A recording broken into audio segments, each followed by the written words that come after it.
and welcome to a new episode of the Love the Mom podcast. I am your host, Jerry, and I'm joined, as always, by my Korean mother, Christi. Okay. And, Hi, everyone. and we have a special guest. This is my sister, and by extension, my mother's daughter, Christi, Jenna. I'm Christi. This is the squeaky chair. That's fine. Okay, I'm going to try not to move. Yes, this is a little bit of a new thing where we have a third person. I'm obviously not ready for it. Why? Because I got her name wrong. Oh, yes, you're right. That's true. But we're doing it in person. I'm in town, and we just finished watching KPop Demon Hunters on Netflix. Yes. Produced by Sony Pictures Animation and directed by two people that I don't know their names. We watched it on Jenna's recommendation.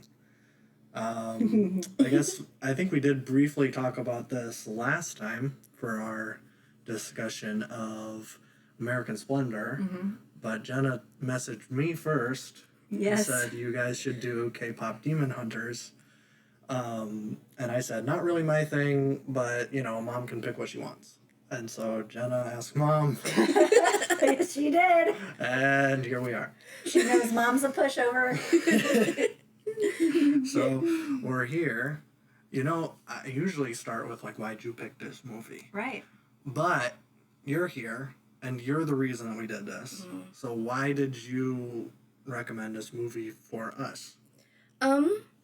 Well, how I even started wanting to watch the movie was, for some reason, the crochet community really took to it. Immediately. The bird and the tiger were, recreated, 18,000 times. It filled my feed. So I was so intrigued. I'm like, I need to watch this. And then a couple of videos came out. I'm like, okay, I need to watch this. And then I watched it, and I was like, this is actually super good. And it was the number one animated movie on Netflix. It was the number one movie on Netflix in general at the time. And I was like, I like to show my mom things that I like, just so I have someone to talk to about it. So I was like, well, that's a way I could get her and my brother to watch it. And it worked. It did work. We're here. She was victorious. Yeah. And she also had her boyfriend Stanley watch it. And Stanley liked it. Yes, he did. We should, edit him in saying why he liked it. We'd have to record a statement. We could do that. We'll do that. If we get a statement from Stanley, we'll just insert it right here. Good film. Yeah. Thanks, Stan, or screw you, Stan. I guess one or the other. We'll see. We got takes for both. So. Yeah, it's perfect. So we're here. We watched the film. I already know that you liked it, but we just finished watching it, and you have not said anything deliberately. I did such a good job because I normally immediately following a movie. Because we're usually in two different places, I don't have anyone to talk to about it, so I save it for when we get on to do the podcast. But today we were all there, and I wanted so bad to say things, and I was like, I'm just going to close my mouth and save it for the podcast. So I did a good job. Yeah. We all did a good job, really, I think, of Yeah, I haven't not said anything. having any conversation about it since it ended. So, yeah, we literally just finished it. Do you want me to say what I think about it? Yeah, go ahead. I really enjoyed it. It was very bright. It kind of reminded me a little bit of a Barbie movie. It had some Barbie movie feels, but I like a Barbie movie, a Barbie animated movie. I don't have a problem with a Barbie animated movie. The music was good, really good. That was very danceable. I enjoyed that. The performances were good. Visually, I thought it was fun and bright, and yeah, I liked that. I when we were watching it, I was trying to take the messages of the movie and think about what is this, representing? What are we trying to say? What's the message of the movie? Yeah. I didn't feel like I got much time to really think about it because it was moving pretty fast. There wasn't a lot of time where it was oh, just look at the pretty animation and you can sit and think for a minute. Right. So I feel like that may be something that I'm still trying to think through. but maybe discussing it amongst the three of us will, Sure. like jog some things for me. How about you? Okay, we need to get to this. This is inevitable. Yeah. Okay, so I got a pretty big hurdle to get over. Yeah. Because I basically hate K-pop and the industry, more specifically the industry of it. Yeah. And just briefly, I'm just gonna go over my problems. Go over your problems. There's quite a few of them. Well, and there's Yeah. part of this is like my ignorance about any of it. Like I don't know anything about. I know the song "Butter" by BTS, and that's Sure. about it. I know nothing about anything that has to do with it. So this will be good for me to hear because I really don't know. Okay, well, perfect. I also want to preface this by saying the K-pop community has a tendency to dox people, to swat people, to basically do scummy things to get their way. If you do that to me, you've proven my point. Okay. Just want to get that out there before you teenagers do what you do. Okay, because here, and I don't necessarily have a problem with the music. I should probably get that out of the way first. Yeah. I've heard some K-pop, and I thought that it was passable. But to me, K-pop is like, a lot of times you hear this conversation in pop music, like Western pop music, where it's like, oh, it's so corporate. It's like, oh, it's just so plasticky. It was written by a boardroom. That usually isn't literally the case. It is literally the case in K-pop. And a lot of that has to do with idol culture, which they do bring up very lightly in this movie. And they do kind of play into it in a way that I thought was kind of gross. Because I'm going to be honest, if you've ever seen the movie Perfect Blue, idol culture is bad, bad, bad, bad, bad. I think it started in Japan, as a response to, the Americanization of when they took over Japan. And then they basically just started, idolizing Western stars. And, this is, such a uniquely Southeast Asian thing. Where it isn't to the extent that it is here in the West, where people do really like celebrities. People will say they'll die for Beyonce, do stuff like that. But for K-pop and in Japan during this period, it is a completely different beast. Where it's people will dedicate, literally dedicate their lives for their idols, create shrines, and basically their entire life revolves around this person that knows nothing about them. What I think is dangerous about K-pop in general is that it's basically a bunch of suits that know that this ideology is a thing and have kind of weaponized it in a way that the actual people in K-pop groups are they're groomed in a way where they're basically trained what to say, when to say it. They can't dress out of the wardrobe that their handlers have picked for them. They can't be in relationships or show any they can kind of dress sensually, I guess, for music videos and stuff, but they have to remain pure in the public eye. And that's all idol culture stuff. And that isn't the only thing that they really talk about in this movie about that is just the fans going crazy. And they're always we got to do this for our fans. And that is a very idol culture attitude to have, where it's oh, you were first, it was messed up that you were messing with me, and then you tried to mess with my fans. And every time that happened, I'm that is gross. That is an attitude that we need to leave in the dust. And so to me, that's a giant hurdle to get over with this movie, because this movie is directly about K-pop. And so that's probably stopping me from liking this movie more. That being said, I didn't really think that it was doing anything too crazy that I haven't seen before. And I thought that a lot of the story beats were stuff that oh, whatever, it's just a kid's animated movie.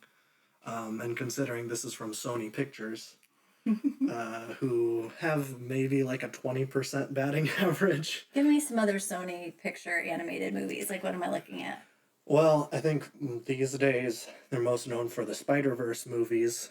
I would say that's really their only good movie like that they've made. In the past, they would have been known for things like the Emoji Movie. I think they did Norm of the North. That might not be true. They don't really have a stellar animated line. They don't really have stellar movies in general. I don't really pay attention to that stuff, so that's hard for me to it's interesting to me that you know that. It's like, oh, Sony Pictures. Well, these are the things they've done. Yeah. Like, that's one of those things I don't pay attention to, so I don't feel like I can speak with any authority on that. Yeah. Yeah. I mean, I think I may mainly have a bone to pick because Sony is responsible for maybe the worst superhero movie of all time, The Amazing Spider-Man 2. Oh. So I do have a bone to pick with Sony with that, but they also have just like a really bumpy track record in general with their movies. So when I saw that, I was like, uh-oh. Yeah. Because I know what they get up to. Yeah. But I think this was better than most of the Sony animated movies that I've seen, in that it seemed like there was really stylized, obviously playing off some of the Spider-Verse stuff. I was a little bit worried. Sorry, I feel like I'm dominating. No, I'm interested to hear. Yeah. Okay. We'll all get a turn. Okay. But like when the film opened and we're seeing like the crowds of people and like in the crowd scenes in general, they're animated on twos, which means that every other frame you're animating. And that's the like Spider-Verse style is what I call it. But what I think Spider-Verse does excellently, especially in the second one, is that they play around with that. Where it's like the first movie, everybody's animated on twos. But in the sequel, some of them are animated on threes or fours. And some of that is like done very deliberately to show like, oh, this character is like very kind of fractured and like has a damaged psyche. So he's like animated like really jumpy. And like that's represented really well in the animation. Here it kind of seemed like either a cost-cutting measure or like, well, we don't want to animate everybody on ones, which is fine, but like to me it just felt like incongruous with like the movie's overall feel. Is that it for sometimes it was like really smooth. I'm thinking specifically the song with her and the demon boy. What song is that, Jenna? I don't know. Free, I'm assuming. Yeah, I think it's Free. I don't know the title, but they said free the most often. So. Okay, I all think right. that's it. But like the animation in that is beautiful. Yeah. And there's like so many bright colors and they're flying through the sky. And I'm like, wow, this is amazing. I wish that this visual style was better represented through the whole movie. Yeah. But like, I don't know. That might be nitpicking. That might just be me being a weird animation nerd also. Like, I'm sure neither of you caught that. Nope. Sure didn't. Did you? I realized that it was different and I liked the animation style. Yeah. I have watched only the first Spider-Verse. Okay. I didn't really compare the two. Sure. But since like you're pointing that out, like, is there something different about Spider-Verse using the two animation? Like, why is it bothering you just in this one and not in that one? I think what it is that Spider-Verse was the first one to do that in like a mainstream way. And to me, that's like so core to that film's identity is that animation. And I think like when I first saw that, that really set that movie apart. Especially in the like late to mid 2010s where everybody was basically doing Pixar style and like 2D animation was basically thrown out the window. It was like so nice to see a movie that incorporated elements of 2D art and also like that frame rate just being really representative of the comic book style I was really a fan of. And it really fit the tone of that movie. But comparing some of the like K-pop music videos, which tend to be full of a lot of movement and bright lights and perfect choreography, like, to me, animating on twos doesn't necessarily represent K-pop. But I'm just being a nitpicker. But, like, this is something that the general audience won't catch. I mean, could it be just something that's more popular in Korea and Japan media that we just aren't aware of? Because I feel like Could be. when I've seen, like, I don't watch anime, I watched a couple episodes of stuff, but I feel like that's also animated in a different style than what's over here. Yes, that is definitely true. And we should also probably bring up the fact that this is a 3D anime, which is a style that I'm not a fan of. Oh. In general. Because, like, to me, and I'm not a huge anime guy either, but there's a lot of, like, anime movies that I love. Like, all the Ghibli movies that, I mean, obviously we've done two of them on the show. But also Perfect Blue, like I mentioned, and, like, Weathering with You are, like, amazing, and they're, like, masterpieces of 2D art. To take that style and, like, make it 3D, just kind of, like, just sanding the edges off, taking all of the, like, things that make anime special, but then just like, oh, well, we need to westernize it. And so that's kind of, I mean, I'm sure that's not actually the view, but that's kind of how I view it. So, like, there's scenes where, like, when they see the dude with the hot abs and then they, like, start, like, crying popcorn, that's very anime. Yeah. Or when they're, like, getting ready to write the diss track and they have, like, the crazy faces, that's very, very anime. Yeah. So there's ways that they incorporate the anime style that I was like, oh, I don't know. Does it take you out of it when you see, because it is visually, there's a lot of contrast between what they're looking like when they're not using those. Yeah. Like, I'm thinking, like, the animation on the singer on the girls is gorgeous. Like, the visuals are just lovely. And then all of a sudden they've got these big bulging eyes with no pupils, or, you know, like, Right. it's very stark and noticeable. Yeah, I think it's like, it's less noticeable in 2D anime stuff. And you can kind of attest to that with, like, the Ghibli movies you've seen. Yeah. Where they do have, like, moments of exaggerated, not nearly to the level that is done here, but where they do have, like, very stylized facial expressions. But in anime, that works really well because it is kind of a more simplified animation style, just in that there isn't, like, a lot of shading on the face or anything that you would get in maybe, like, a Disney movie from the 90s. Not saying that they're, like, anime from that period is, like, inferior to that. I'm definitely not saying that. But it's just a different art style, so it works well with that theme, I guess. Yeah. And I don't think it totally works with 3D. But again, I really want to hammer this home that, like, it's probably a me thing. Yeah. Because I know all this stuff about animation and, like, different, like, styles of animation from around the world, like, this stuff, like, sticks out like a sore thumb. Like, to me, when they're singing, it felt really lifeless. And, like, and going back to the Free song, like, there's moments where they miss words. I don't know if you guys caught that. Where she says free twice, but they only animate the mouth saying free once, and then it just, like, holds it open while she says free again. No, I didn't notice.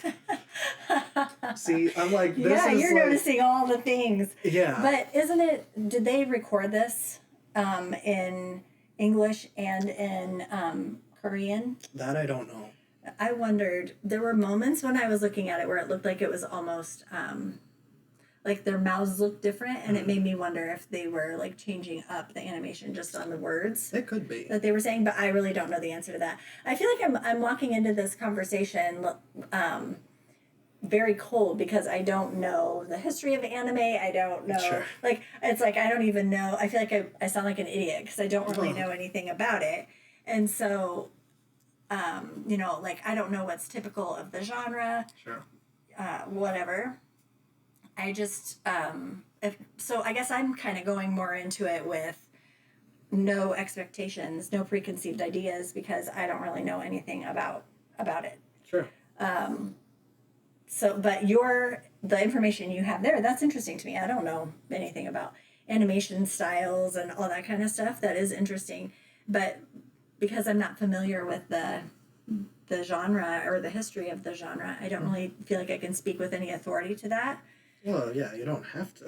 No, I mean, yeah, I just feel like I'm going in cold on it. I there are things that like I liked I don't know, visually I just thought it was really fun to watch. Mm-hmm. Like I really loved the zombies and what the demons looked like, the way they animated them, that style was really great. Yes. I liked that they were like cutting them into pieces and it didn't make me feel queasy or anything. That was really enjoyable. I really enjoyed the music. I loved the choreography. I liked that a lot. I thought that was really fun. Those performances That were almost enjoyable. felt like it was mocap. What's that?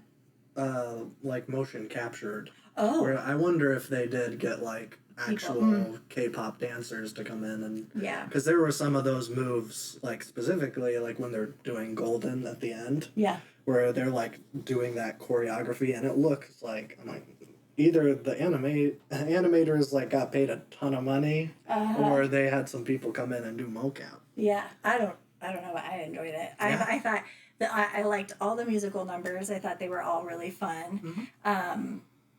The cat cracked me up. That tiger.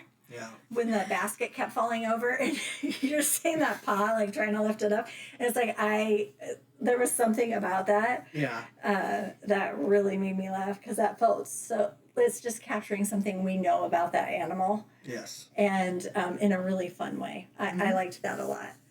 Yeah. And there were numerous times that I laughed. I thought it was funny, like especially the manager character and those three guys that were crying all the time made me laugh.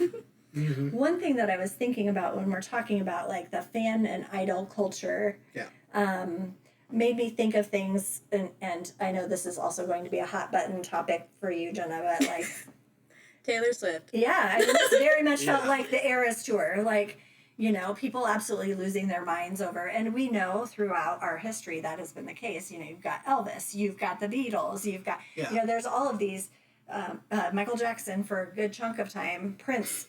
There were a lot of people who, throughout history, it's like, especially with young people, there is something to idol culture. I think. I'm sorry, but like idol culture is very different than like Beatlemania. Okay, so I'm thinking of like I don't know that again. I don't know anything about it. Yeah. But like it is what I think of. Like I'm watching this footage from the concerts and I'm seeing groups of girls who are like they know everything and they're crying and they're like I'm like that is the Taylor Swift fan group. You know, like the Swifties are. It's really any fan group. That's true. It's just the volume maybe with Taylor Swift and because they're, you know, she's just so much. But the other thing I thought was interesting was, you know, they're sitting down, they're like, okay, I'm done. We're done. And then the one girl's like, no, we got to get back out there. And I'm like, that's Taylor Swift. She does the same thing. It's like she's just constantly in motion, constantly, you know. And so, again, not really knowing anything about K-pop culture, I feel like there's at least nuggets of that of things that we see here. Sure. When it comes to the way people respond to something that they really love and they don't want to accept criticism of it, and it's, you know, a whole thing. What are your thoughts on that? What, on the fan base depiction? Yeah, the fandom stuff. Like you're definitely more familiar with that than I am. Yeah. Well, I mean, I've been in fandom since I was like 12. Yeah. But like, I don't know, I feel like it captured it well. I mean, I'm not super crazy hardcore. I did have posters all over my room, and I'd listen to albums on repeat for years. Yeah. And I don't know, I feel like I hear what you're saying about idol culture, but I would say that the majority of K-pop fans aren't making shrines and aren't building their entire lives around these people. I mean, even just me having posters up and only listening to one artist, I wouldn't say that's even making my world revolve around them. But I don't know, I liked how it also like showed them how quickly they were able to switch sides. Yeah. Like they were all like hundreds, and then switched to Saja Boys, and just like on the flip of a hat, like you can see, It's very like fickle. you can which is like what's happening now with music. Like one song will be a thing for a couple months, and then it'll quickly switch to the next one. Like it's just constantly evolving. So Well, I thought and it how was quickly interesting. they turned on her too. Yeah. And I think about that a lot with, you know, cancel culture sort of stuff, where it's like an artist says something and immediately everyone hates them. Right. You know, there's that, like what you're talking about, like people just switch. They have no like long-term loyalty, and granted, they shouldn't. These are, you know, you need to have more in your life than what your current fandom is. Right. But also, it was interesting to see them flip and then flip again and then flip again, and it was like whatever tickles my ear at the moment, and this person hasn't said anything bad in the last, you know, month or two, or whatever, Right. that we're not necessarily loyal to whoever it is that we're following, even though they're taking up so much space in our lives. Yeah. That's interesting. It is. And I do want to, like, specify about idol culture, too, that it is very, very specific. In that, like, purity tends to be a big, big thing. I don't know if I did enough to emphasize that. Okay. Where I think, and I'm definitely not an expert on this, so, like, watch a video about idol culture if you want. Yeah. Listen to a podcast, whatever. But, like, I'm pretty sure there was, like, a case in, like, the 2000s where there was, like, an idol from Japan who, like, kind of grew out of it. A big part of idol culture is, like, you can't grow out. That's, like, why. It's, like, you can't be in a relationship openly. You can't, like, even if you are, like, you can't hold hands. Like, that is, like, way... You're saying the person that's in the band, there's like this certain standard, or are you talking about people? Okay, yeah, okay. Yeah, there's definitely a standard, Sure. and that isn't, like, put on by the label necessarily. It would be in K-pop because so much of that is a business. But in Japan, it's very much like on the fans being like, we expect purity to be like this big aspect to it. And I think there was a case, I think it was in the 2000s. I don't know if I'm remembering all the details right. But there was one of these idols that was kind of sick of this image being forced on her. And I think she it was either like a topless photo shoot, or maybe it was even just in lingerie. Wow. And then, like, instantly everybody turned against her. Like, the label dropped her. Like, all of her fans were basically denouncing her. Like, it's, like, such a specific image. She did like, a Miley Cyrus. Kind of. That's what I was going to say. This is reminding me of Miley Cyrus very much after the Disney years. Right. But that's where it's different. Miley Cyrus has a career now. Yeah. That person is gone. Oh. Like, completely, like, their career is nuked. Because they took a picture with, like, their boobs out, which is, like, nothing. Yeah. So, like, I don't know. Like, it's a very different culture, obviously, and I think I understand, like, the want to compare them to something more in our wheelhouse, something that we're more familiar with. Right, right. But it is very, very different. That's interesting to But K-pop is different, too. Like, it is also a different brand of this idol culture. Because to me, K-pop is like, yes, it's big in Korea, but also a big part of K-pop is playing to the American audience because of how big K-pop is, especially with, like, teenagers. Yeah. Which is like, and this is a different thing, but, like, when they bring up, like, rapping in K-pop in this movie, I, like, rolled my eyes, like, so hard. I'm like, it is, like, that feels very intentional, like, K-pop, like, I don't want to use the word culture vulture, because that's definitely, like, not my place to be the one to, like, point that out. But it is, like, let's take this big cultural thing in America and then just, like, monetize it over here so that we can pitch it to Americans. Feels very predatory. And it's like, I don't want to throw any shade to Korean rappers, but if it's like, we have to have a K-pop group and then we need a rapper to appeal to this audience, it doesn't feel like it's coming from the same place that rap comes from here or in France or UK, whatever. And I'm not just saying that because that's where white people are, because it isn't really a white person thing anyways. Yeah, right. So I don't know, like, but man, when they were introducing all the members, and then they have like the one who's like, I don't know her Who name. raps? Yeah. The one who raps, and she's like, when she goes so hard. I'm like, man, listen to DMX. What are you guys talking about? But that's just my hangups. Yeah. But let's stop talking about Your hangups. my hangups. And let's talk about some good things. Yeah. What did we like? Yeah, what were some of the highlights? And I'll just throw it out open. Why don't you go? I don't know why, but one of the things I've always really enjoyed about this movie, I mean, I've only seen it twice. I'm acting like I've seen it like 12 times. But I really like the costume design. I don't know why that's always something I pay attention to. I mean, I don't pay attention to it for everything. Like, it has to stand out, and then I'll, like, really notice it, and I'll focus on it.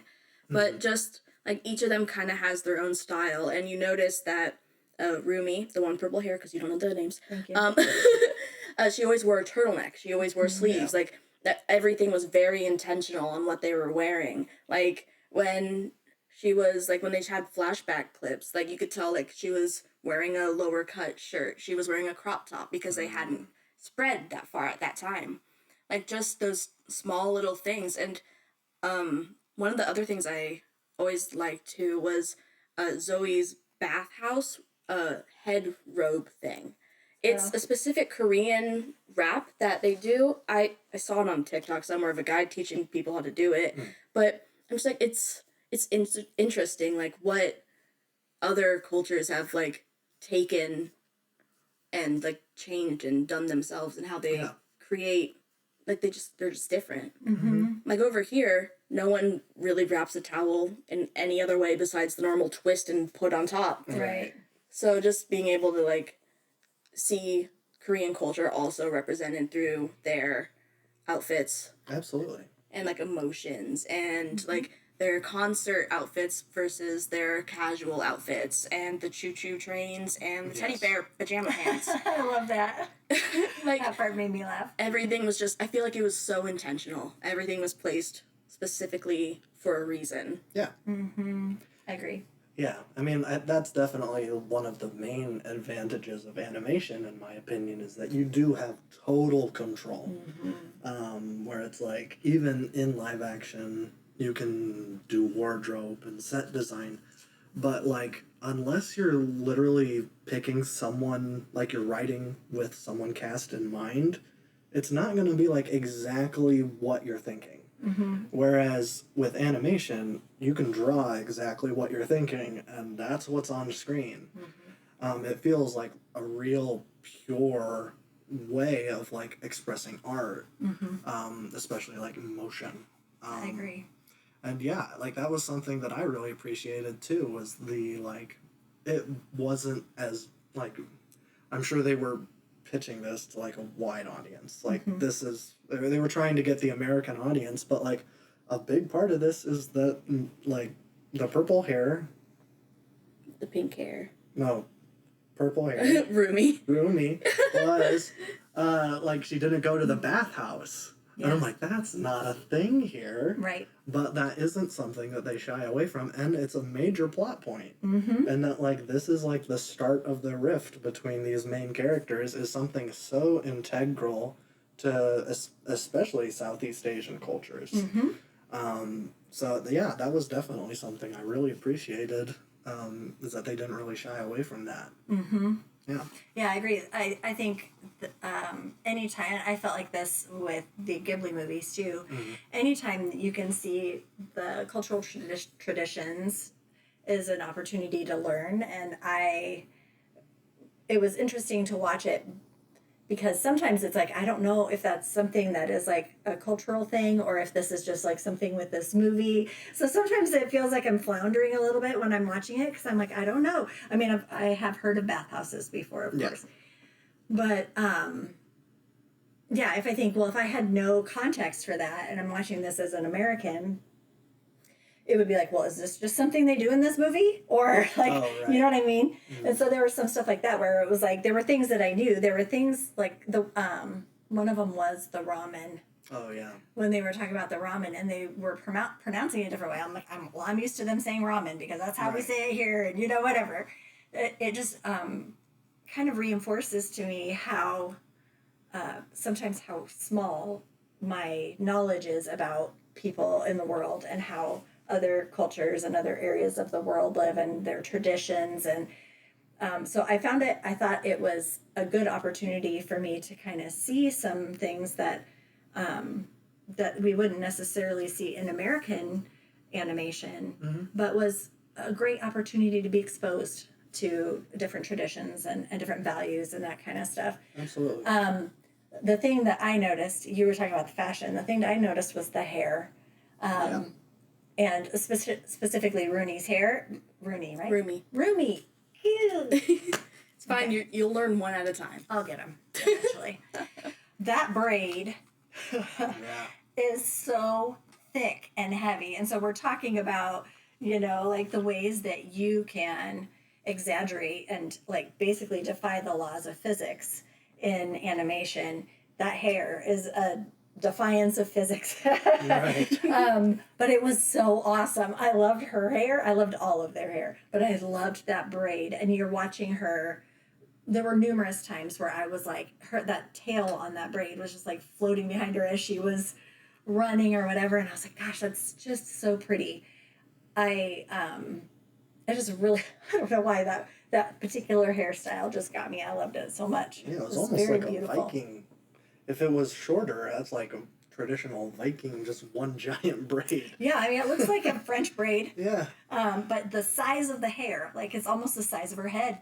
Yeah. And all of their hair was really pretty exaggerated, and I enjoyed that part of the style. One of the other things I noticed was that the female characters tended to have bigger eyes, and the male characters' eyes were smaller. And I was like, that's interesting. I don't know if that's something that's, you know, typical. So that's an example of something where it's like, I'm noticing this, the difference in the animation style between the female and the male. That's interesting. Is that something? So then it starts my mind wandering. Oh, is that typical of the style? Is that, you know, anyway, it's just some of that kind of stuff is really interesting to be exposed to things that are different because it forces you outside of your normal boundaries to really consider.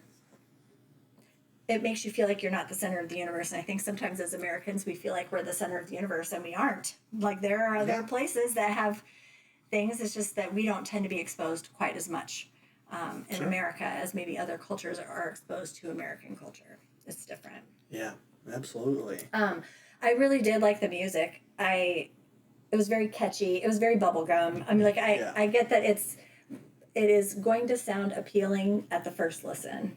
Yes. I don't know if K-pop in general is that way. Like when I first heard Butter, I liked it. The first time I heard it, it's pleasing to the ear. Mm-hmm. It's not anything that's going to push you outside your boundaries. You know what I mean? It is like just pop. But there's nothing wrong with that. I like it. Sometimes I just like a nice song that hits my ear just right. And I felt like all the music in this really did. There was one song that I liked a lot, and it was one where it had a line repeating a bunch, and it was at the beginning of the movie. Soda Pop? Oh, that was fun. I liked Soda Pop. It was the one right before that. Do you remember? The first one? What was the first song? The one. You know. There was something that had like a line. It was like, get it done, done, done. Is that something it? like that. Yeah. And it was it was a repeating line. And it was very propulsive. Like, it made me want to get up and dance. Mm-hmm. Anyway, I enjoyed the music a lot. I thought it was really, really fun. And, like, the colors. And I liked all of the swirling, the spectacle of it. Because it was fantastical. I'm thinking of the scene where they're fighting all the demons, and you know, like when they're swinging their swords, you're getting these like really cool like streaks of light. I thought there were some really interesting visuals when it came to the fight scenes. There was one where you were up above and you could see all three of them fighting, and it was the light, and it was all just kind of coming to the middle. It was when all of those creepy crawlies right came at the up. end. Yeah. Yeah, and you could see from the top all three of those girls like coming toward the middle. It was just an interesting angle. I liked that. There were some creative animation things in there that I really liked. Angles and different things.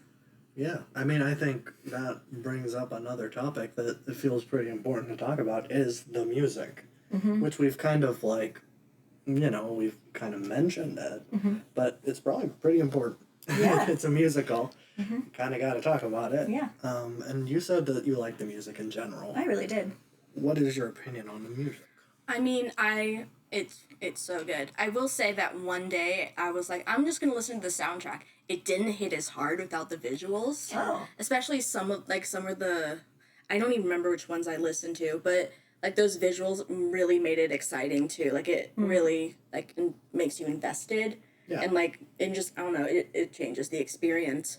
Like it doesn't really sound quite as good when you're doing your hair in the bathroom. And, like it's a completely different vibe. Yeah. But I mean, I really liked every song. Like I don't even think there was one that I disliked. I Yeah, agree. I mean, I think they were all solid, and I mean the visuals like went along with it with the choreography and the special effects, like Soda Pop, where everything changed. And like they upped the saturation, and like it was I don't know, every little thing that was on the screen also played into the music, which I really liked. Yeah, I mean, like, that's key to a musical, is, like, making, like, the visuals interesting. Yeah. Especially in a movie. Like, in a theater or whatever. Like, that's, I mean, the music is pretty much all you have. Yeah. But here, like, try to imagine, like, the end of Beauty and the Beast without that. Like, masterpiece shot with like the camera going around as they're dancing. Yeah. Like the visuals of that make it, and I feel like that's also true here.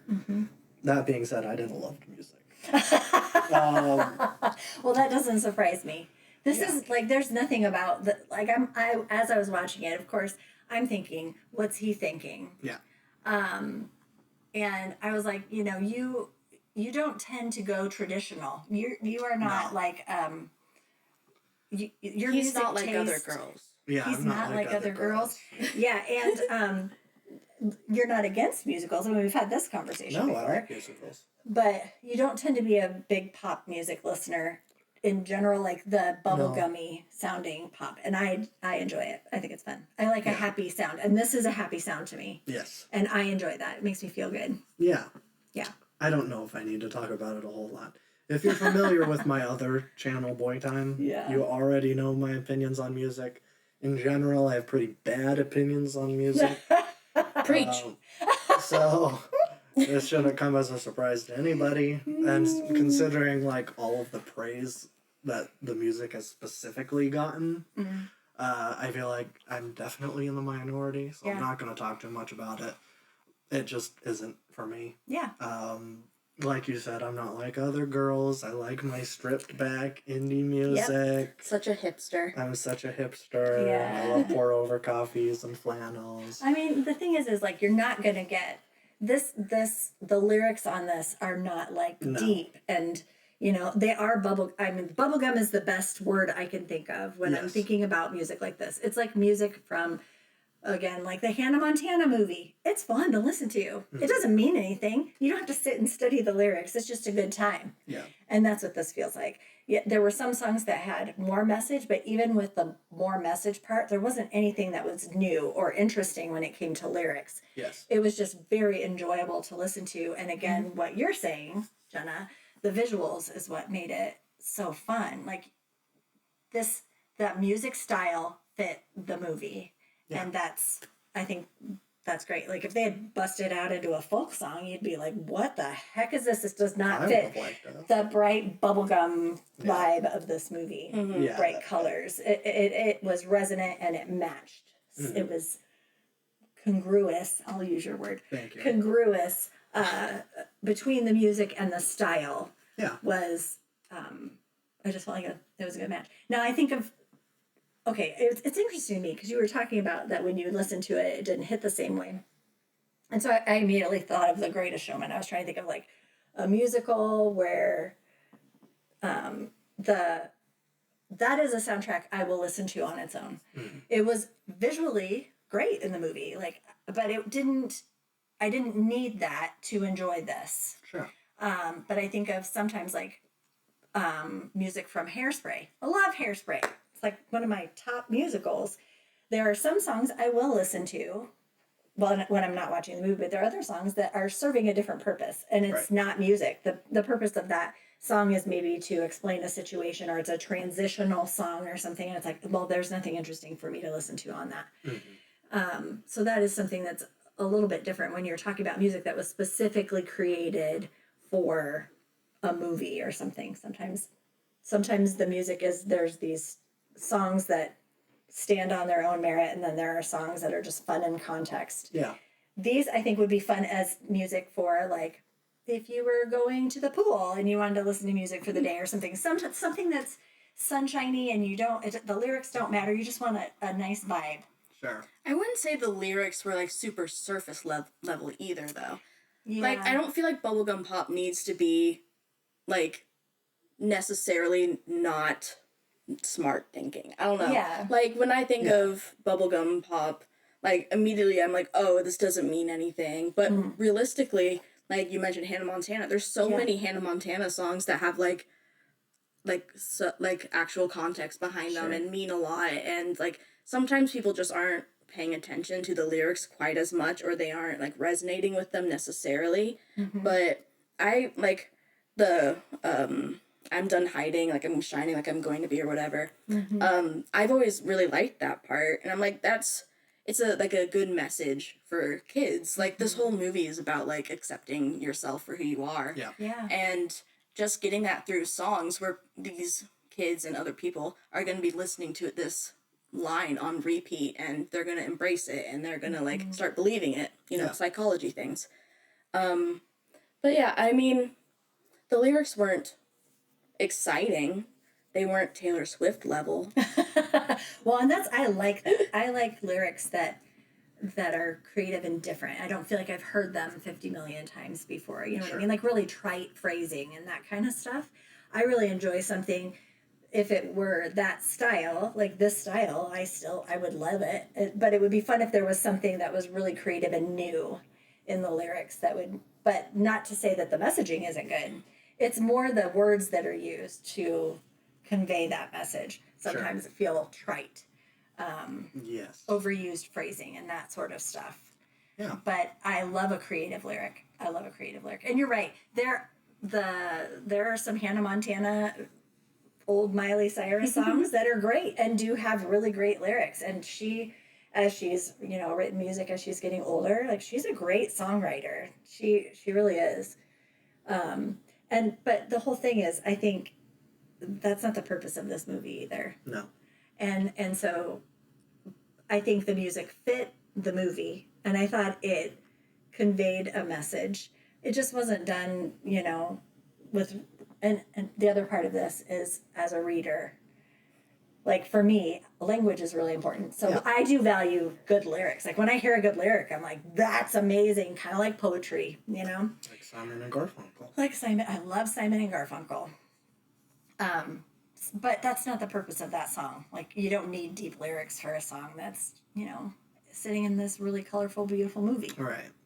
But I did like the messaging. You're right. Like, the whole being true to yourself. She spent the whole movie covering herself, and it kept her from living her life to the fullest because she couldn't participate in things with her friends because she was keeping secrets. I think that the other part of that is, like, being authentically you. Yeah. Not even just like withholding parts of yourself, but when you start doing that, it removes you from being able to be in a meaningful relationship with anyone around you because you are hiding this one part of yourself that causes you to pull back. Yeah. So it's important for yourself to live authentically, but it's also important with your relationships that you're able to be truly yourself with other people, and then they will either like you or they won't. But that is a hard place to get to. I feel like I'm just getting to that, and I'm in my 50s. It's hard to feel Like at this point, man, if you guys could have been at book club this last time, we were all like, well, screw them. If they don't like me, I don't really care. Like we never, it feels like we've all, once we hit 50, we all turned this corner and we're all like, you know, I'm tired of trying to be something I'm not. And it's exhausting. And you hit a wall and it's like, I just don't want to do that anymore. And we have all hit a wall and are all like, well, I don't really like that. So no, I don't want to go to that because that's not my thing. And I'm glad you guys like that. We're okay with saying that. Yeah. And it took a lot of years for us to be and to understand who we are and what we like. And a lot of years to feel like we don't have that peer pressure feeling that I feel like we've all operated under for most of our lives. You hit 50 and you just don't care. It's like, I'm going to do what I'm going to do and I don't care if you like what I'm going to do. But I'm also a people pleaser. And it took me a long time to get to that point, obviously. Other people may get there earlier. I'm just noticing as a group of people, as a group of friends, we are all just feeling now that we can be free. Yeah. It's very interesting. So watching this movie and watching her like stand up into herself with these markings, which were beautiful, by the way, like, which I think is also an irony. Yeah. Is this thing that she's been trying to hide is actually really beautiful. That's like a beautiful thing about her. Those markings were lovely, visually lovely, but because the culture around her said no, that's not, then she was hiding something that was really something beautiful. And that's, you know, that's another message.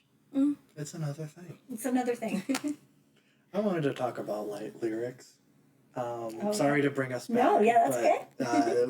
You two were going off on a roll and I didn't want to interrupt. We were, jump in. And I just want to you know, this has been too positive. I want to talk about...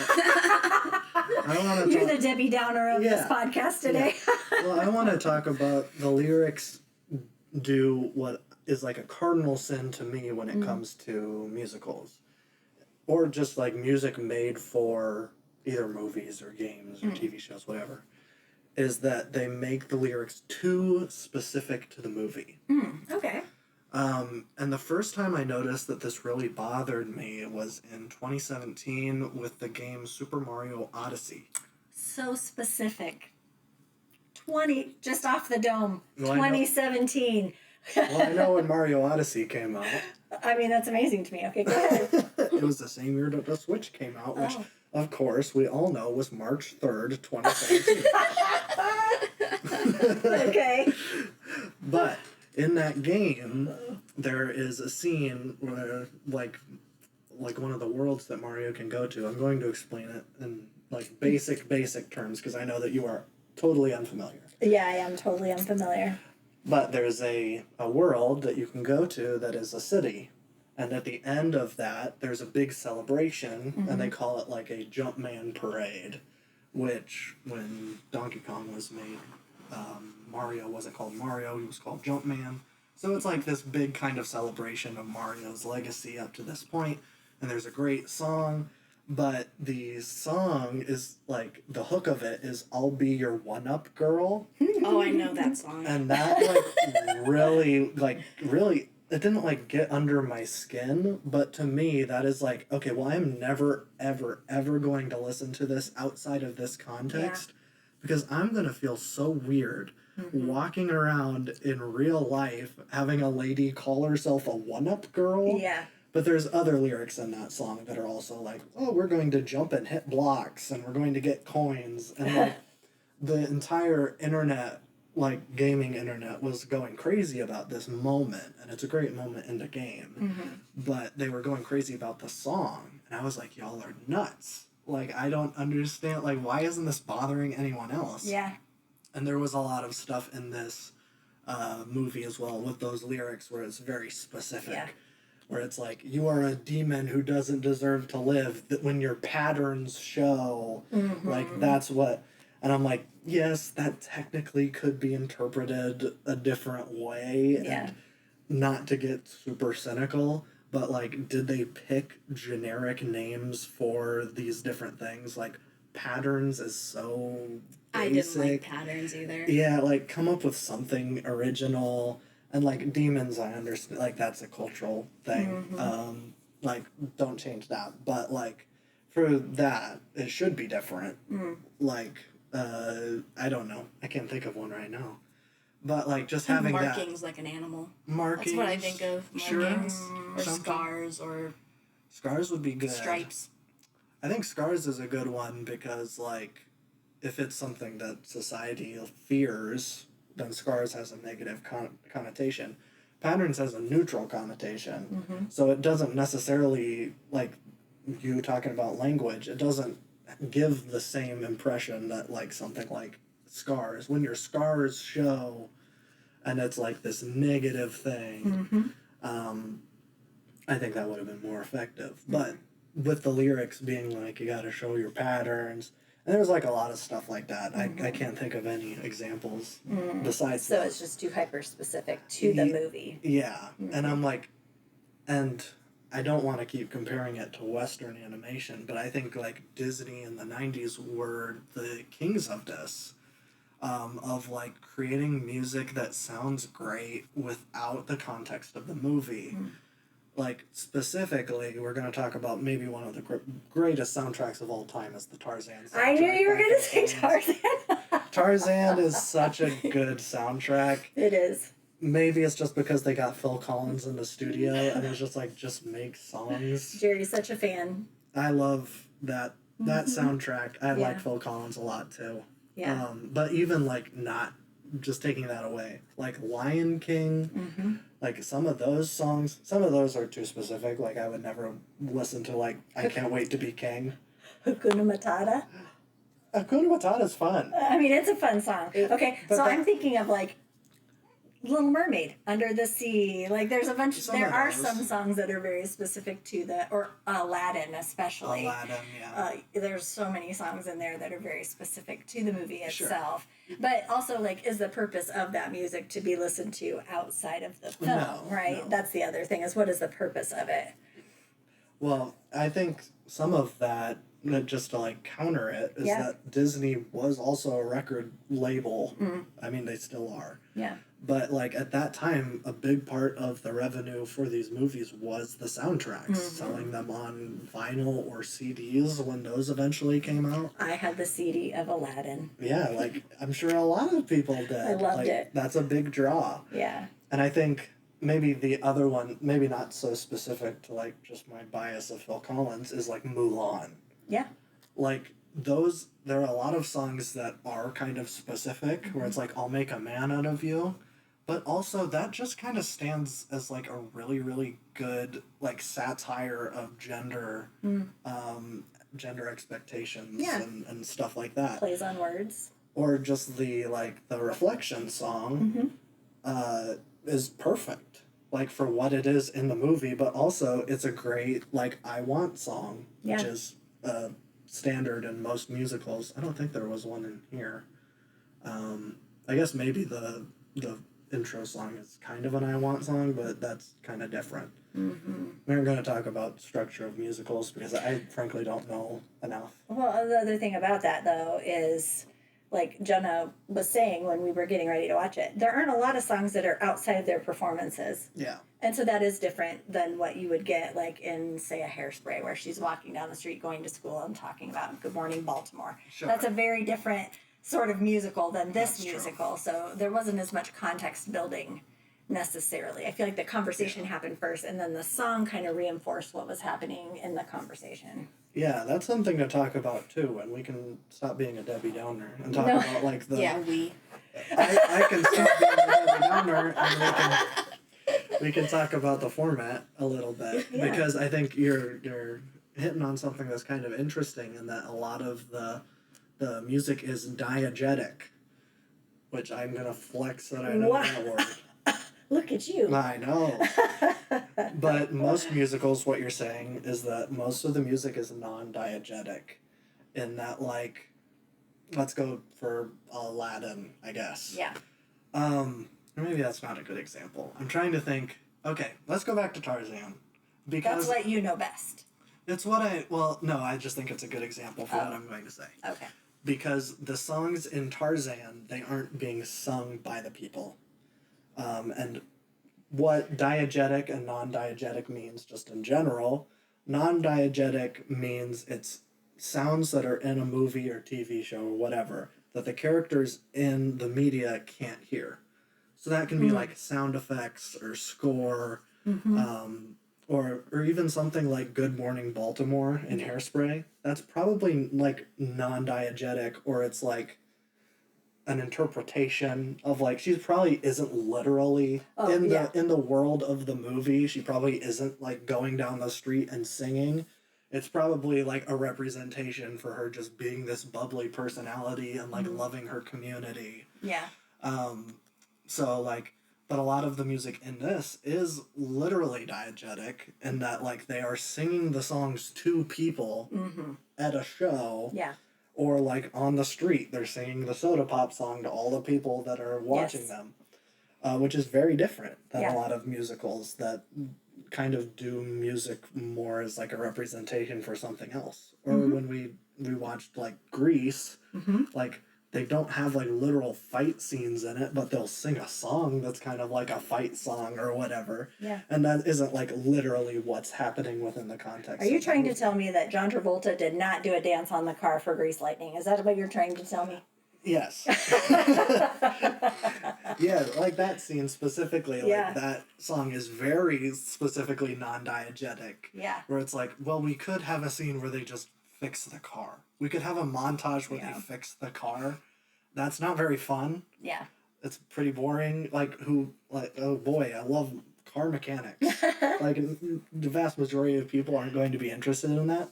But if you, like, just wheel in a fancy car and then have a bunch of hot, hunky dudes dance on it, yeah, people are going to pay attention to that. Yeah. But like, yeah, I think that is something that kind of sets this movie apart is how the music is diegetic. Oh, I didn't explain what diegetic means. I kind of explained what non-diegetic means.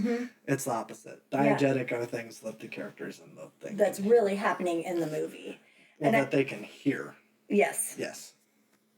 Yes. Yeah, I think, you know, there are people who absolutely hate a traditional musical. Something like this. And I think, Jenna, were you saying something about it when we were trying to get your dad to watch it? No. But there was something you had said, oh, you know, it's not like they're breaking into song. It's like their musical performances, that's where the music comes in. It's not necessarily something where we're getting a lot of random singing popping up in the middle of whatever. Your dad actually likes a musical, so he loves Seven Brides for Seven Brothers. And oh, sure. Yeah. I think there's only one song that would be considered like non-diegetic, and that's the one with Rumi and Boy. Genu? Genu. I loved all of their characters' names. I didn't even realize the first time. Like, I was like, oh, they don't have names. Oh. But in that game show, they all had bibs with their names on it. Oh. It was Abby for the guy with abs. And then Mystery for the guy who I didn't even notice that. Oh, and I like that. Baby for the one with teal hair, like the rap one. And then Romance, the guy with pink hair. Oh. Yeah. It might have been Romancy, but... And then Genu. The only one with an actual name. Yeah. Yeah. I thought it was also kind of... I mean, this is more confusing for us, but like all of the people with names had 2-syllable Korean names. And I'm like, well, that just kind of makes it confusing. Yeah, because they're not names we're familiar with. Yeah, but like if someone was like Park or Kim or something, other Korean names that are like shorter or like even have different number of syllables, but every single one had 2 syllables. Yeah. So it's like, oh, well, this is Rimu and Gina. And it's like, oh, I don't know. Third one is Zoe, which is a normal name that we get. Zoe. Yeah, that's true. So but 2 syllables. You have no excuse. It does help that so we watched it with subtitles because I struggle to hear sometimes, and so does Jerry. And so I think it helps. It helps see the names. I think if we did not have subtitles on, I wouldn't have had any sort of recollection of names at all. But again, part of that is, you know, we're Americans and we aren't as familiar with names from Korea. I struggle with that sometimes when I'm listening to audiobooks, and it's set like I had when I started, and everybody's like, "This book is amazing! It's amazing! It's amazing!" And it was written set in Pakistan. And I started listening, and I'm like, all these names sound the same to me. I cannot keep them straight. I have to read this with my eyes. Yeah. So, but that's just again, the centric, knowing the things from your own culture and not necessarily. No, it's not a fault in the movie. No, it's not. It's not. That's us. That's us not being familiar. Yes. Sorry to all the Koreans watching. That's right. Yeah. Anyway, I liked it. There were numerous times I laughed. There were just some really cute, like little puns or just real quick moments where it was like, "Ha, that's cute." Yeah. I like that. And it was the a lot of the fandom stuff at the beginning kind of made me laugh when they were talking to all the people with at the concert, and those 3 guys who were losing their minds. That I just laughed every time they were on the screen. I really liked them. Yeah. I really liked the manager character. I found him very, very funny. And that one is Ken Jeong, right? Yes. From I know him and love him from Community. I know and love him from The Masked Singer. Oh. I think he is the host of The Masked I think Singer. you're right. Yeah. Yeah. I've never seen an episode. I just want to throw that out there. I I don't actually know Never and love seen him it. from The Masked Singer. But don't you know and love him from Community? I know him from Community. You didn't love him in Community? I don't really think he's that funny. I don't Just know. in I think general. he's funny in that show. I don't know. It's just I a liked personal him. thing. He was funny. So I enjoyed him and I liked that character and I thought the character was funny. Yeah.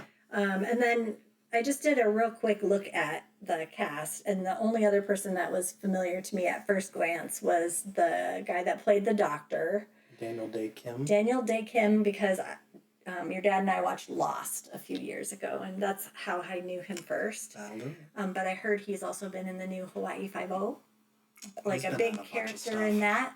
Yeah, those are the 2 TV things that I saw that I was like, oh yeah, okay. But Lost is what I've really seen him in, and I loved him in Lost. I thought he was great. Yeah, So it he's was great. kind of fun to know he was in there. He's kind of the modern day character actor guy. Mm. He kind of always plays the heavy in things, which I think is funny. Mm-hmm. I mean, he has like such a strong jawline. Oh, he has, yeah. I mean, he does. He has very, Pronounced features. yeah, strong is the best word I can think of. Is Yeah. like, yeah, he can be extremely stoic, and Yeah. that makes him seem intimidating. But when he smiles, it's so nice. Anyway, I liked him. It was fun to see that him in that. I want to say something about the end credits. I loved the end credits. I loved that they put up the character when they are putting up the name of the person who's playing that character, and I loved the style of the animation. And then I loved at the end when we got to see them sing the song. We talked about this last week in American Splendor. Yeah. I love when you get to see the people. And that made me so happy. I was glad that we had watched all those credits so that we were able to see that at the end. Yeah. So if you didn't watch the credits, make sure you watch the credits because you get to see the singers, and it was great. I loved it. Yeah. I enjoyed that a lot. That made it know. really fun. I don't know if those people are like established K-pop people. I don't know either. I just enjoyed it. To me, like, and this is just the cynical part of my brain coming out, I'm like, oh no, is this like a jump board to like try to get these people like K-pop careers? Yeah. But I don't know. I don't think know either. K-pop's too visual. Maybe. Yeah. Like K-pop focuses a lot on like their Appearance. idols' appearance and Yeah. like body shape and Yeah. like hair and stuff like that. Mm-hmm. So I don't feel like that would necessarily be it. But what I really liked about the actors was that there's 2 for each of the characters. At least for the girls. I don't really know anything about the boys. But like I'm just impressed that with Rumi's character, like her normal speaking voice actor has such like a unique tone. Like it's super it's like deeper. It's like it's such a specific sound. And I feel like they found a singing actor that matched that really well. I feel like that would be hard. Yeah. There's so many movies where like if a character is singing and they use a different voice, like it's glaringly obvious. Yeah. But like I wouldn't have even thought that there were 2 actors unless I like if I didn't know. Yeah. Yeah, I didn't know that. The speaking voice of the girl with the long hair, her voice was so low. Yeah. I loved the tone of her voice. And I was a little worried about the person that they got to do her singing. And it didn't have as warm a tone as her speaking voice did, but it was pretty close. Yeah. Yeah, I thought they did a nice job on that. Yeah. Yeah, I think so too. I don't know if I have any more to add besides that, but yeah, I thought it was pretty good. Yeah, I enjoyed it. I thought it was fun. Like, I wouldn't watch it again, but I enjoyed it. I would, and I have. Yeah, I mean, it was fun. It was a fun movie, and it had a nice message, and the music was fun, and it was pretty to look at, and yeah, it was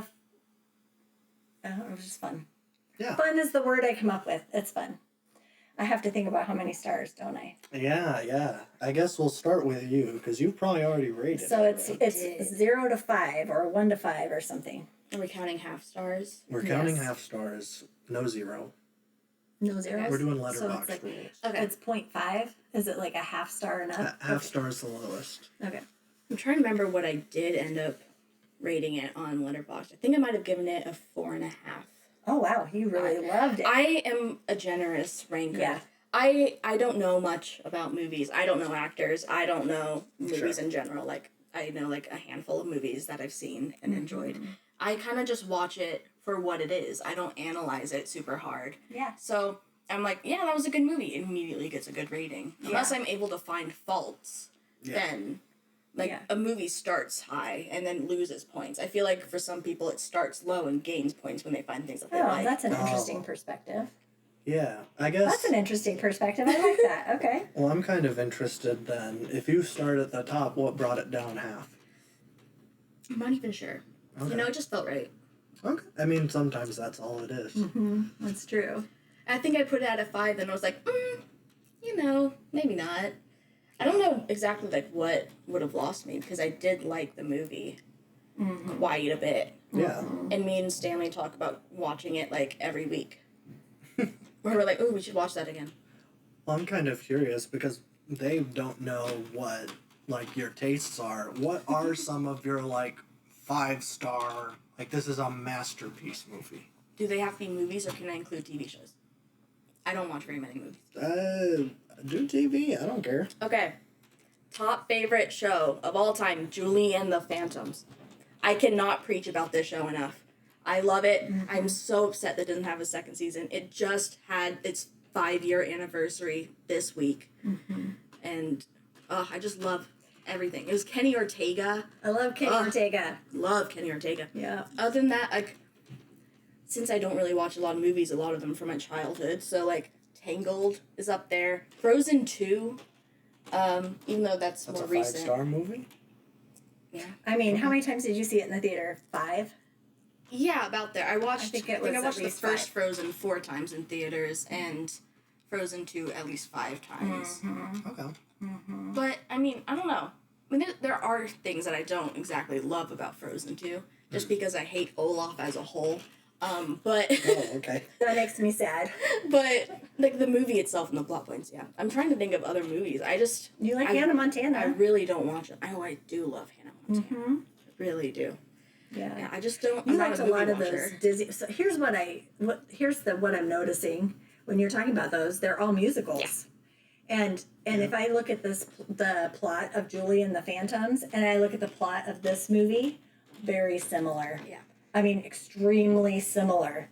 So that's interesting, and I wonder if maybe that's part of why you love it so It's much. very because much it's very my vibe. similar. Like I like the show Supernatural, so I think like combining Hannah Montana and Supernatural together, that's what Julie and the Phantoms is. That's what this movie is. Yeah, Like, that's really true. yeah, I've always liked paranormal things or like people with superpowers or just things that you don't experience in regular day life because you know you experience it. It's not that exciting if you're watching your life on a screen. Yeah. And like I don't know, I've always been a music girly ever Yeah. since I was little. Like I started singing when I was like 2. As Yeah. soon as I could learn how to sing, I was singing all the time to the point where he told me to shut up multiple times, multiple trillion thousand times. Yeah. You both are music people. Yeah. But you are more likely to be singing at random times. Yeah. Like walking around the house singing. And I Then- walk around with my phone in my pocket playing music out Yeah. loud. Like I'm a disrespectful Yeah. music lover. It is great. Yeah. Well, and Jerry, you are a big music lover too. Yeah. It's like you like what you like. You both like what you like, but you both like music, and you both, sing. You both play instruments. You know, you're musical people. Yeah. So it makes sense that you would love this movie so much. I mean, I seriously am thinking through the Julie and the Phantoms plot line, and I'm like, this is like almost beat for beat that show, which was great. You're right, and the music in that was great, and Phenomenal. the performances in that were great. Like, yes, I agree. I would co-sign on Julie and the Phantoms if somebody was interested in seeing something. Yeah. I think the difference between us as music lovers is I feel like I was immediately a music lover. Like, I was 7 listening to Hannah Montana CDs on repeat for hours. Yeah. I feel like you kind of grew into it more as you got older. Definitely. Like, I don't feel like you were super invested in exactly, like, music. I didn't... No. Like, Well- you listened to stuff, but you weren't, like, super passionate. I feel like once you got into high school and, like, you started listening to, like, Billy Joel and... that Definitely. kind of stuff. That's when you kind of really took off, and then you started playing guitar, and it's just all gone crazy since then. Yeah. What I remember of Jerry when he was really little was you loved music from when you were watching TV. Yeah. So, like, if we would watch Mary Poppins, you would want to watch that, oh, it's a jolly old day with Mary, when all the farm animals are yeah. singing. We would watch that over and over and over again. The song Shrek. from the Shrek. Yeah, the song from the Shrek. What's the Alone song? my way. Oh, yeah. From misery to happiness today. I just found out, and this might be embarrassing. I just found out that is the Proclaimers who did that Oh. song. Who does the "I Would Walk 500 Miles" song? Oh, that makes sense. Yeah. I'm Wow. like, oh. Huh. I saw. I don't remember why. I think I Yeah. maybe saw a video where they called them a one-hit wonder. So I'm like, oh, Oh. well, what are the Proclaimers up to? And then I Yeah. saw "I'm on My Way." Listened to it. I'm like, this is the Shrek song. Yeah, you were big on, like, any show that we watched. There was a song in Aristocats that you loved. Yeah. So it was, if we watched a show and there was a song that you liked, and it was, I mean, we had DVDs at that point when you were little. And so you would go back and just listen to it. Jenna was more like, you would hear a soundtrack and then you would want the whole thing, and then you would listen to the whole thing. So you were more single song. Yeah. But you both loved music. It just looked very different. And you were more likely to break into song. Yeah. Yeah. I feel like the difference of us growing up was how I always think about it is, like, I was the music person, and you were, like, the movie, TV person. Like, you Yeah. liked music. Yeah. But, like, when I was 7 and when you were 10, like, I was the one, like, playing piano all the time. I was the one who was, Yes. like, singing in my room. Which, I mean, I feel the same with Stanley. Like, we can't watch music videos for a first listen because he will only pay attention to the visuals. Yeah. Which I listen to music in the dark, headphones on, laying in bed, eyes closed, like, fully just captured. That's what I But do it is the way to do it. Really loud music. It's fantastic. I did that this morning. It was great. But yeah, I feel like it's always kind of been separated between, like, music and then video. Yes. Yeah, I think that's definitely true. I think, like, also a big part of my music, now that you guys are diagnosing and telling me my own life story. That's right. But, like, I know when I was, like, a little kid, you had a bunch of, like, 50s and 60s, like, doo-wop-y kind of stuff. Yeah. And, like, I definitely feel that, like, I am such a huge fan of soul music and R&B music. And even, like, now as I'm, like, starting to really appreciate, like, what's going on in, like, the rap world, where it's, like, that, the start of that was, like, when I was so small.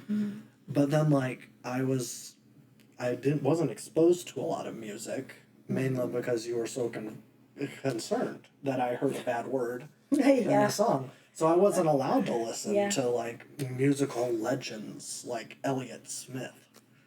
Which I don't neither of even you know who that is. I don't either. Yeah, I know.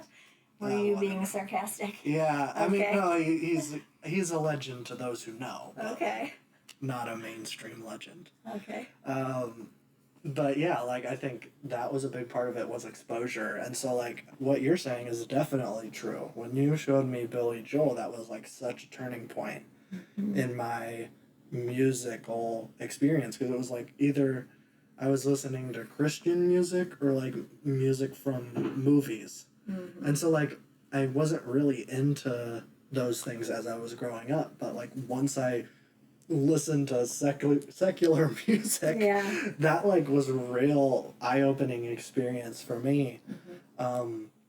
But it really, like, I didn't really start getting into music until we started doing our show on Boy Time. And that was like, so, I was exposed to so many different types of music that I had never heard before. And like, that is really, really key. And I think that's true of any form of art, whether it's music or movies. Even like, so many people complain about like modern visual art and like paintings or sculptures, and it's like, oh, it just takes no skill. But like if you really are exposed to a lot of like modern stuff and what's going on in the art world, there's so much to appreciate. It's just exposing yourself to different kinds. Yeah, there's a fight going on upstairs. Yeah, we're having company, and I think Dad's upstairs setting up the tables and the chairs. Well, that's so good. sorry for the noise. It's really loud down here It is. when we are walking around up there. Sorry. Hopefully it doesn't pick up too much. Yeah.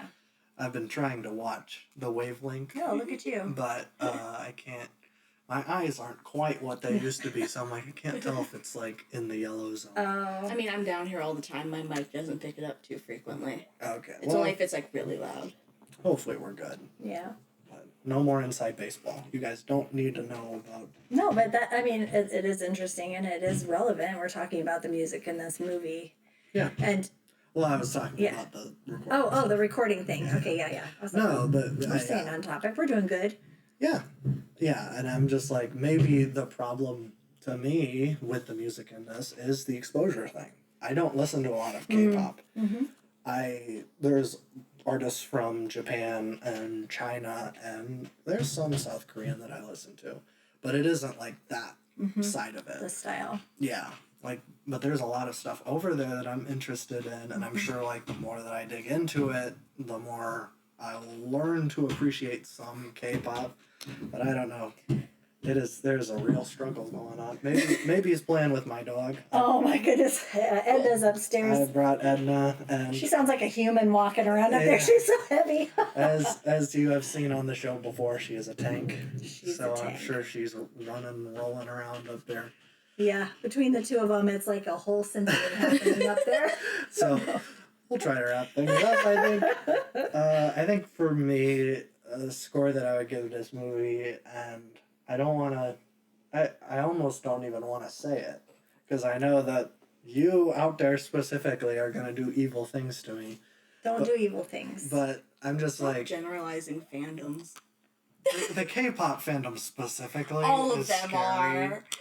Well, yeah, but like, I don't know. Taylor Swift fans aren't doing the same thing that K-pop fans Yes, are. they are. What basketball team was it? There's this one basketball team. K-pop fans specifically got someone drafted into the NBA because I think it was just on a whim. They like gave this guy a nickname and it means something to the BTS army. And just because of that, like, they were able to sway the NBA to get this guy drafted, just like with public opinion. Oh. Swifties ain't doing nothing like that. Could. They could, but they don't. Yeah. There's something different about K-pop fans online. Yeah. But I think, I don't know. I think I appreciate a lot about this movie, but also I think it is kind of treading over a lot of things that I've seen before. That doesn't necessarily make it have less value. To me, bringing this back to Southeastern like media, like it reminds me a lot of shonen anime, which are animes that are specifically geared towards like younger teenagers to middle teenagers to like get people into anime. That's stuff like Naruto or Bleach or One Piece. Stuff that like has been making stuff consistently from the 90s, and there's like thousands of episodes of this stuff. It is like adults watch it and it's like, well, this isn't as good as some of like the classics. I'm sorry, just a second. I feel like I hear a girl voice. It's 5:05. Oh, Okay, yeah, go ahead. people are here. Keep going. But like that doesn't like if adults watch shonen anime, it is different, and like people with that. Well, hi.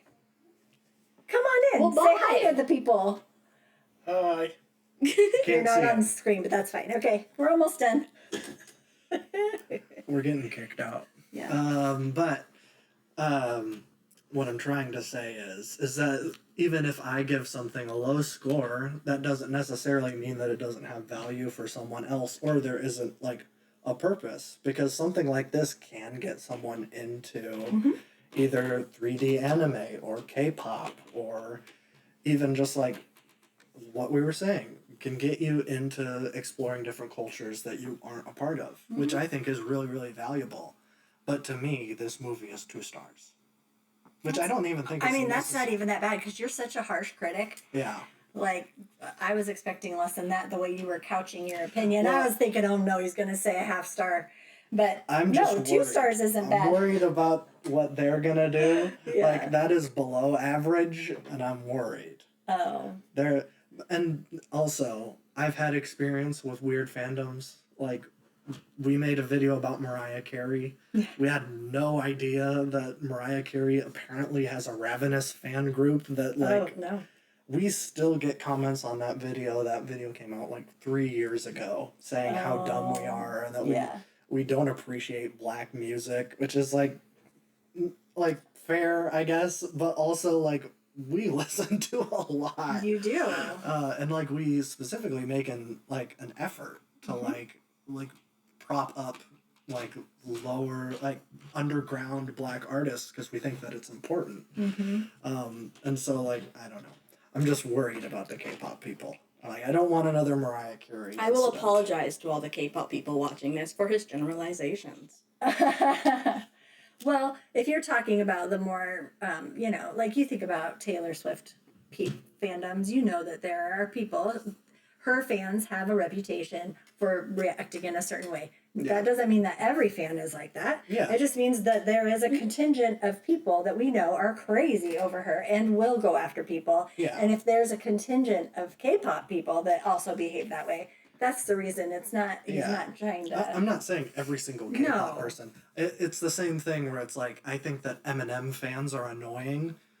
It's like, I'm not saying that everybody that listens to Eminem is annoying. Sure. But there is a very vocal group within this Yeah. Eminem fandom that are very that's loud valid. about it. And so, like, I'm just worried because I know there are stories that come out of the K-pop fandom where they are ravenous and can have, like, amazing amount of sway. And when used for good, like, they did a lot of good with, like, the Black Lives Matter stuff. And, like, really propagating that. Like, they have so much power. Why I don't want to piss them off. But... I think that a two stars is not if they look at any other video, which they may not even just look at another video, they're gonna see the title of this, but I'm just letting you know that a 2-star is actually not that bad It's for not you that because bad. you are a very harsh critic. Like Yeah. you tend to go on the lower side of things. Yeah. I think I've seen around, or on Letterboxd, I've logged around like 850 movies, and I think there's maybe like 25 that are 5 stars. So like that is a low percentage that I think are like really, really, really, really good. Yeah.